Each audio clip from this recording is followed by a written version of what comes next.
മനുഷ്യനെ പേടിപ്പിക്കണ ചേച്ചിയല്ലേ പേടിപ്പിച്ചേ? നീ പേടിക്കണ എന്തിരി? ഈടെയായിട്ട് ചെറുക്കന് പേടി കുറച്ച് കൂടുതലാ. അങ്ങനെ പേടിക്കാതിരിക്കും. പേടിക്കണ കാര്യല്ലേ നടക്കണം.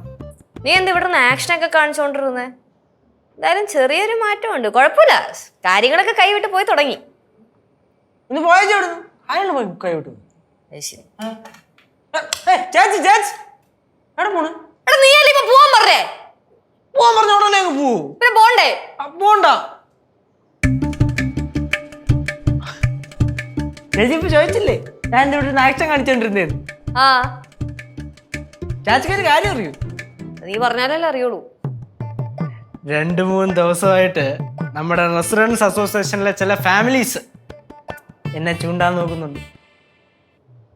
ചൂണ്ടാ നോക്കുന്ന? ഓ എന്തിന്? പിള്ളേര് മൊത്തം എന്റെ പറയാണെന്ന്. അത് പണ്ടുതൊട്ടും അങ്ങനെയായിരുന്നില്ലേ? അതല്ല, പിന്നെ ഇത് വേറെ. എടാ നീ തെളിച്ച് കാര്യം പറ. എക്സാം കഴിഞ്ഞ് എന്തോ വരാൻ പോന്നേ? എക്സാം കഴിഞ്ഞ് കഴിയുമ്പോഴത്തേക്കും വെക്കേഷൻ. ആ വെക്കേഷന് നമ്മുടെ റെസിഡൻസ് അസോസിയേഷനിലെ പരിപാടിയല്ലേ? മനസ്സിലായി. പരിപാടിക്ക് ഇത്തവണ മോണോ ആക്ട് ഉണ്ട്, പിന്നെ കഥാ കവിത രചനാ മത്സരമുണ്ട്, പിന്നെ ഡാൻസ് ഉണ്ട്, പാട്ടുണ്ട്. അല്ല പരിപാടി നേരം നടക്കുമ്പോ നല്ലതായിരിക്കുമല്ലോ. പരിപാടി നടക്കുമ്പോ നല്ലതാണ്, അതിലാണ് മെയിൻ കണ്ടന്റ് ഇരിക്കുന്നത്. ചെറുക്കൻ നീ കാര്യം പറയുന്നുണ്ടാ? പറഞ്ഞു വരികയല്ലേ, പാത്തിങ്ങനെ വെട്ടിക്കൊണ്ടിരിക്കുകയാണ്. ചേച്ചി പിള്ളാരെ എന്നോട് ഒരു വിഷയം തന്നു കഴിഞ്ഞാൽ എങ്ങനെ അത് പെട്ടെന്ന് നമുക്ക് സ്പോട്ടിൽ തന്നെ കഥ ഉണ്ടാക്കാം അല്ലെങ്കിൽ കവിത ഉണ്ടാക്കാം എന്ന് പറഞ്ഞ് ചോദിച്ചു. ഞാൻ 2 ടിപ്സ് അങ്ങ് പറഞ്ഞു കൊടുത്ത് ഫസ്റ്റ് പ്രൈസ് കിട്ടണേ കിട്ടി പോട്ടെന്ന്. സർഗാത്മകമായി നടക്കുന്ന പരിപാടിക്ക് നീ ടിപ്സ് പറഞ്ഞു കൊടുത്ത? അത് നിനക്ക് എന്തറിഞ്ഞിട്ടാണ് നീ ടിപ്സ് ഒക്കെ പറഞ്ഞു കൊടുത്തേ? കേസു നീ എന്നെ ടിപ്സ് ചൊല്ലി കൊടുത്തേ? എന്ത് ടിപ്സ് ചൊല്ലി കൊടുക്കാൻ? ഇവൻ വെറുതെ തള്ളണ തന്നെ. എന്തൊരു തള്ളന്ന് ചേച്ചിയേ, പിള്ളേർ എന്നോട് വന്നിട്ട് ചോദിച്ച് മോണോ ആക്ടിന് ഒരു ഐറ്റം പറഞ്ഞു കൊടുക്കാവോ എന്ന്. അത് മാത്രമല്ല ഒരു നാടകവും ഞാൻ തന്നെ സെറ്റ് ചെയ്യേണ്ട വരും.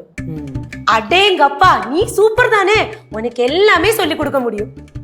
എന്നെ എന്തറിഞ്ഞിട്ടാണ് ഇവനെ സപ്പോർട്ട് ചെയ്യുന്നത്?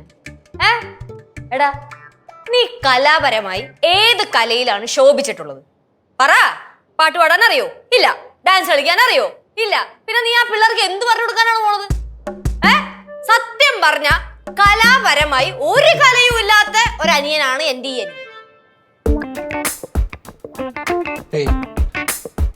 ഞാനൊരു സർവകലാവല്ലഭനാണെന്നാണ് പിള്ളേര് പറയണത് കേട്ടാ.